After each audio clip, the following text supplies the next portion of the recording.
I mean, it sounds cliche, but football is the people's sport. It's a religion. I love them, but that's what we do every day. We are a melting pot. That is what has made America great. I would rate our football pretty highly. We're an extremely diverse international city.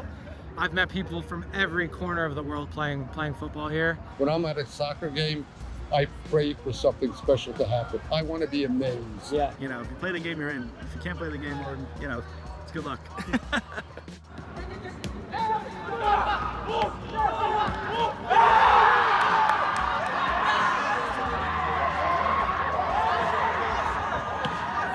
What's up, guys? It's Andrew because football. We're just a few miles from where the final of the World Cup will be. We are in New York City and we're exploring the soccer culture and community here, as well as in North Jersey. And we're gonna be experiencing and exploring all corners, all levels of the game here in the city and the wider metropolitan area. Places you've seen in movies, the places you've read about, and how they are connected to this game of soccer, this game of football that we all love. Whoever loves the game in this city, we're gonna get their stories and we're gonna share it with you. I wanna bring these stories to you guys to show that the United States not only has probably the quirkiest, the weirdest, the wackiest soccer history, the ups and downs, the roller coaster ride, but I think we're in a beautiful golden era. And with the World Cup coming up in 2026, with the Women's World Cup in 2031, we're ready to just take this game to a whole nother level. We're excited to show you that in this episode of the Road Trip to the World Cup documentary series.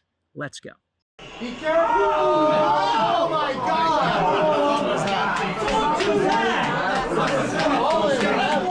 It's the home away from home, the community, the camaraderie. You know, 8 o'clock being the boozer. It gets busier, it gets a lot busier, but only the real fans get up to watch the game, lads. As soon as we meet someone who's a Liverpool fan and not necessarily even from Liverpool, you have a pint and you talk about the game, you know. It's family. When I first came here, I said to the bartender, I was like, you know, I'm so sorry about my language, but you're going to wear a lot of the C words and a lot of this and that. She was just like, yeah, it's fine. So I was like, I was kind of felt at home. It's like it's a religion. It's a religion. It's hard to put into words. It's just the first thing you know. American sports are more social. Do you know what I mean? Like, if someone was sat there talking to me, talking my ear off while I was watching the footy, I just tell them to fuck shut up. I'm watching the footy, lad. American sports, you're all talking amongst yourselves and you're all fucking having a laugh at everyone, aren't you? It's like it's the home away from home. It's the Anfield of New York, should we say? You like that quote, don't you? The life of being a football fan in the US, supporting your team in Europe, when you get the early kickoff, it's like you leave the pub and everybody else is just starting to wake up and get into the day. Some of the Liverpool fans were on the Guinness already. It makes for a long day, but I'd say 30% or so were just on coffee that they brought with them. There was a strong contingent that was totally locked into that game. Every single play, every kick, they were responding, cheering, bemoaning, whatever it was. So footy culture, it is real here, especially in New York City, bring everybody together. So, all right, we're about to head down the subway. Let's go.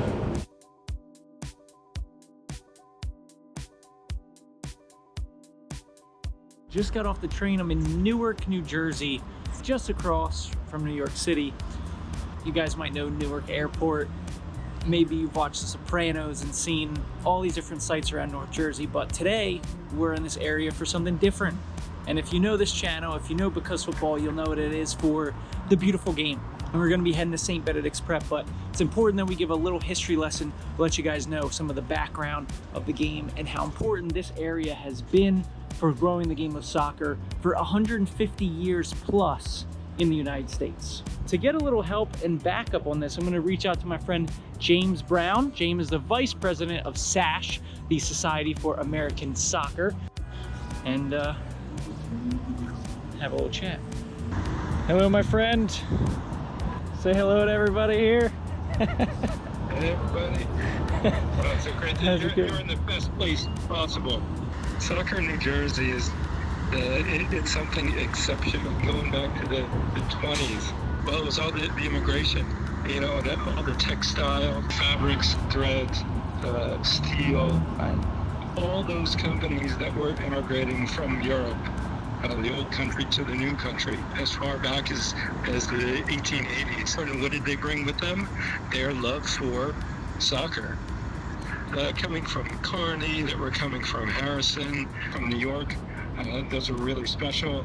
Patterson True Blues was one of the first, with Clark's ONT, right? Clark's Our New Thread were some of those. They were the first dynasty, if you will. They won 3 championships in a row in the mid-1880s. And that was James Douglas from the 1930 World Cup. His grandfather. Wow. Was So with that it's team. crazy, even when we talk about the 1930 World Cup and, you know, the first World Cup ever, and the history went 50 years before that, you know? So it's like people as much as they say, oh, North Jersey, New York soccer, Pele in the 1960s and 70s. Now it was like almost 100 years before that in the DNA, man. Seriously. Have a really fantastic match today. It doesn't matter what the weather's like. There's nothing beats St. Benedict and Seton Prep. I can feel it in my bones. This is what high school soccer is supposed to feel like. I think our career record at the moment, 256 wins, 9 losses, and 4 ties. This field here has seen the likes of Cab Ramos, Claudio Reyna, Greg Berhalter. We have a number of guys now that are playing in the MLS and at the top of college soccer. We only lost 1 game in the past 7 years. This is the last time we hosted the international tournaments, when we had Liverpool, Inter Milan, Maccabi Haifa, Queen's Park Rangers from England. 2004 was Cobreloa. They had Alexis Sanchez featuring for them at the time. You know, it's a pretty historic soccer space, you know, in the American landscape, and a lot of big-time players have plied their trade here. The most impressive thing is what comes out of the locker room when these guys just let their guard down, and all the different nationalities, languages, and they all just come into play. I mean, that's the most special part of the program. We win a lot, but that's what will last. What will leave a lasting impact on the guys that come through the program.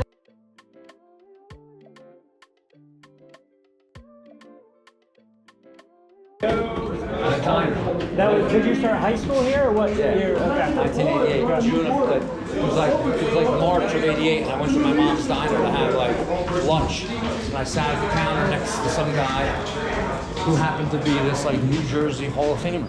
He knew that I was a soccer player, and I had behavior issues. Okay. So he was like, "I know where you belong." I was a starter on the school's first national championship, 1990. Okay. And yeah, I've been kind of part of it in all capacities, since then. Yeah, I also coached fencing here, believe it or not. So years ago, our fencing coach resigned on the first day of school. And so my headmaster said, look, I know you don't know anything about fencing, but I know you know how to coach. So I need you to kind of, keep this together for me. We won 5 state championships, but then it was time to move on. Walking the halls and sifting through the shining trophy cases at Benedict's, I almost forgot the reason I was there. For the game, the rivalry versus Seton Hall Prep, the eternal rivals of the Gray Bees. But just as the players started prepping for the bus ride to the stadium, the soccer gods intervened. Well, hold on. I'm sorry. I got a text that's come in. Looks like the games are being postponed because of the rain.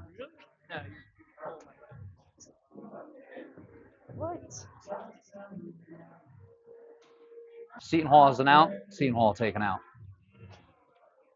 They've avoided us for 20 years, Andrew. This is a cancellation weather. Hello?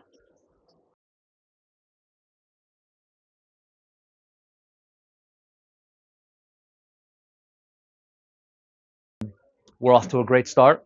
Unfortunately, Andrew, I don't know what you're going to have to edit out here, but all 3 games today are canceled. Freshman, JV, and varsity. Just be quiet for a minute. Apparently, come back, Colin, please. Apparently, something's going on at Seton Hall.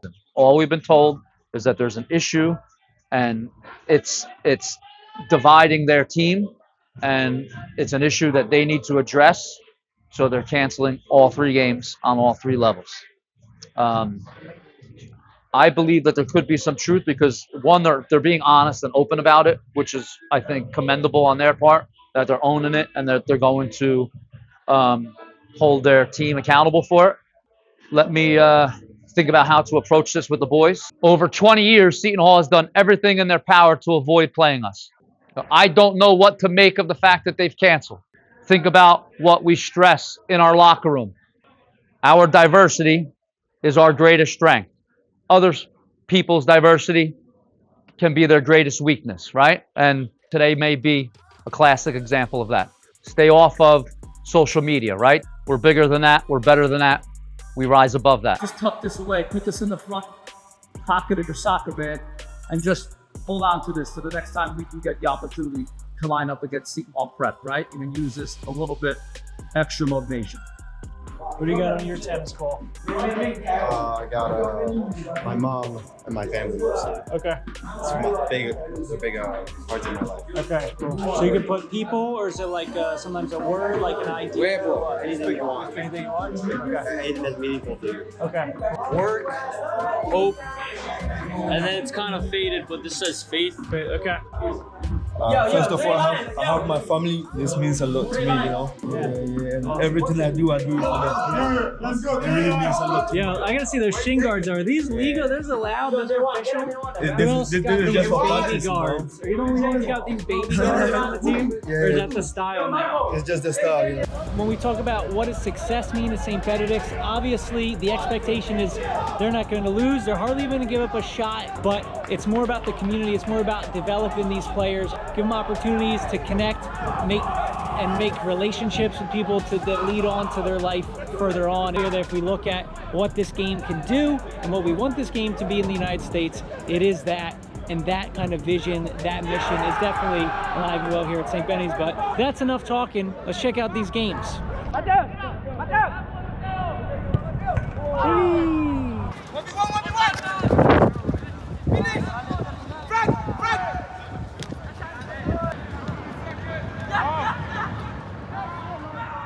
I've known Benedict since I was like around 8 years old, and it's always been a dream to play for the varsity team. No matter what, we always fight for each other. It's all brotherhood. All right, just one. Let me try. All right. Start with a little. Hey, he's showing you got some rope. Oh! Your turn. Let's see what we got. All right. Help with the equipment, get your laundry taken care of, shower, get yourselves out of here. We reload tomorrow, all right? Well done, boys. Well done, boys. Yeah. Take us out, Charles. Family on three. 1, 2, 3. Family. Well done, boys. Although because football missed the great Benedict-Seton Hall Prep rivalry, the soccer gods brought the two teams together again that season in both the county and state semifinal, with the Gray Bees winning 1-0 and 5-1 respectively. The season ended on a high for Benedict's, winning a state title and claiming their 15th national #1 ranking.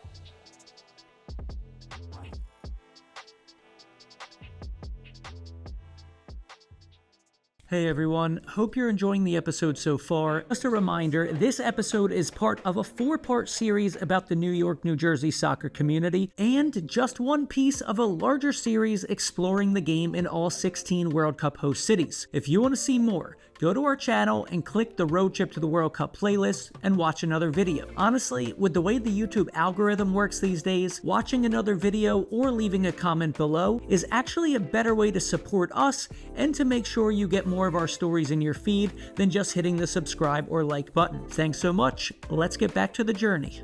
And we got the World Cup coming next summer, right? So what do you guys hope to see and experience of that? You know, the biggest tournament in the world is going to be just a couple miles away here at MetLife. What do you think? You're up, bro. Come on, you're up. Come on. You gotta answer. You gotta say it. This is the easy one. Yeah. What are you looking forward to? What are you hoping for with the World Cup? And like, how does that feel? Like, you're gonna be out here training, pretending you're, you know, Mane or whoever, or Sar, like scoring goals. It's only a couple of miles away because we enjoy football. We love football. That's what we do every day. I would love to like see my idols like playing. I would love to see them playing over there. We are a melting pot, right? That is what has made America great. All the different nationalities and the great passion for it. I don't think it could be in a better place for those games. It was clearly one of the biggest events that had ever happened at the Meadowlands, and I think this is going to be even bigger. There will be a legacy well beyond the 2 months that the tournament is here. I don't know that we'd be sitting here talking about professional soccer in Paterson without the World Cup. But we had Italy, Ireland was the big game here, where you thought it was going to be all Italian. There was plenty of Italians, but it was really the Irish took over.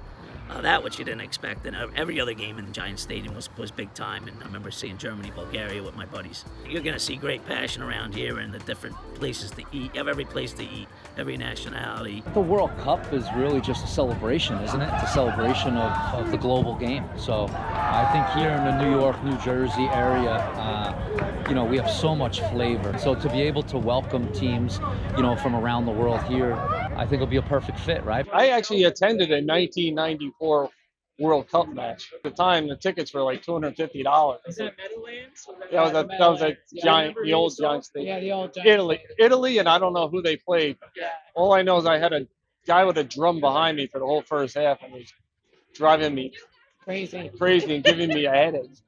I've been to 3 footy matches at MetLife Stadium over the years, all wonderful expressions of diverse international soccer passion that the area represents, and all logistical nightmares.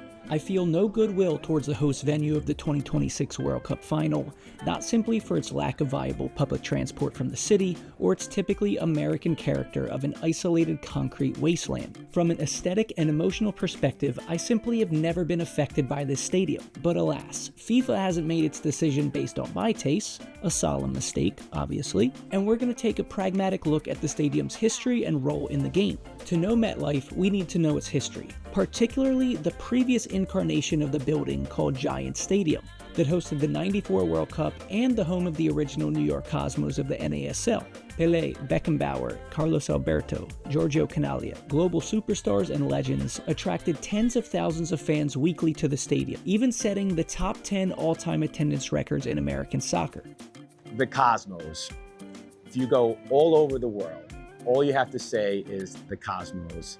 Every soccer fan, if you didn't get to Giant Stadium by 10 a.m., you were not getting into the parking lots. I remember getting prepared 7:30, 8 o'clock in the morning to try to get in there and stay there. Food again. We all had the same lots that we used to go to. 9B was the one that we went to, was where the players came in. All these unbelievable players that books are written about. Never once walked by you without getting down to your size, shaking your hand. It was always incredible to see these gods of soccer being part of the community.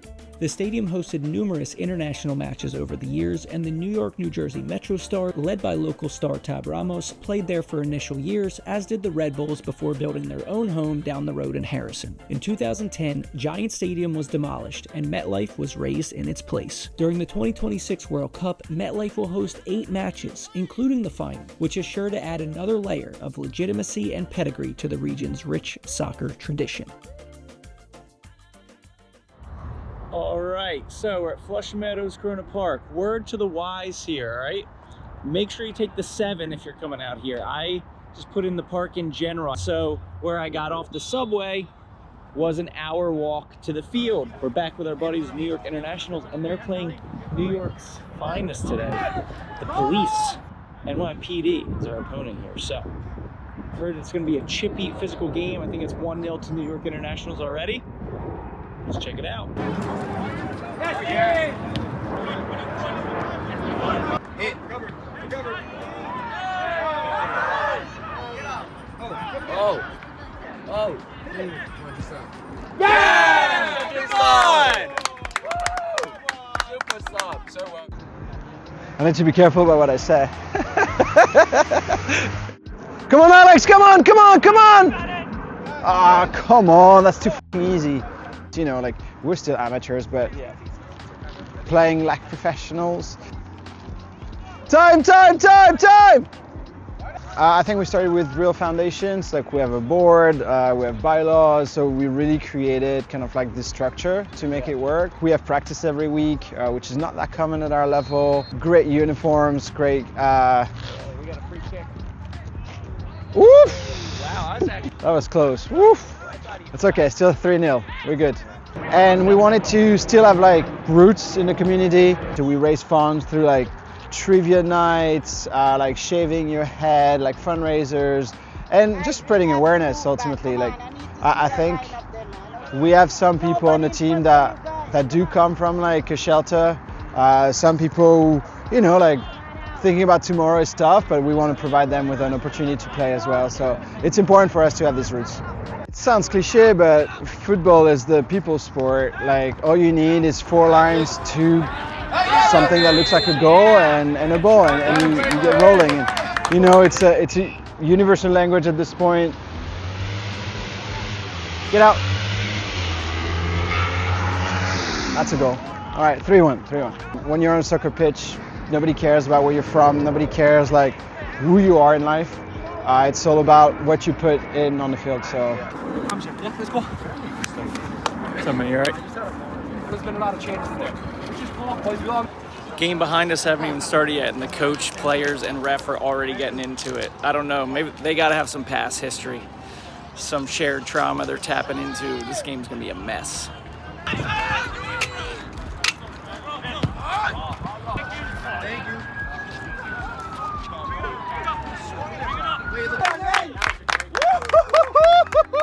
Great little 1-2.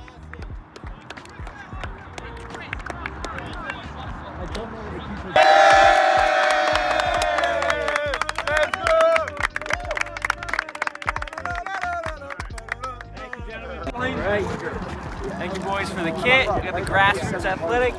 We want to take this moment to thank the sponsors of this episode, Grassroots Athletics Co. Founded by 2 OGs of New York International, Grassroots was born from a simple desire to provide premium professional-grade sports equipment to the grassroots community at fair prices. They design, make, and source a range of sports equipment and apparel that meets the highest standards of quality, from balls to training gear to uniform. They hooked me up with this great hoodie, and despite being a Philly guy, I've been wearing New York proudly on my chest because it's just so comfortable and high quality. So click the link and check out their catalog.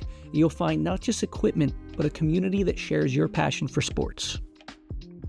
We got drama on both sides here. I shouldn't be surprised, but this like middle school, high school game behind me, kid just scored a goal, made a celebration taunting the other teams, and got red carded during the celebration. So he scored and he got red carded immediately.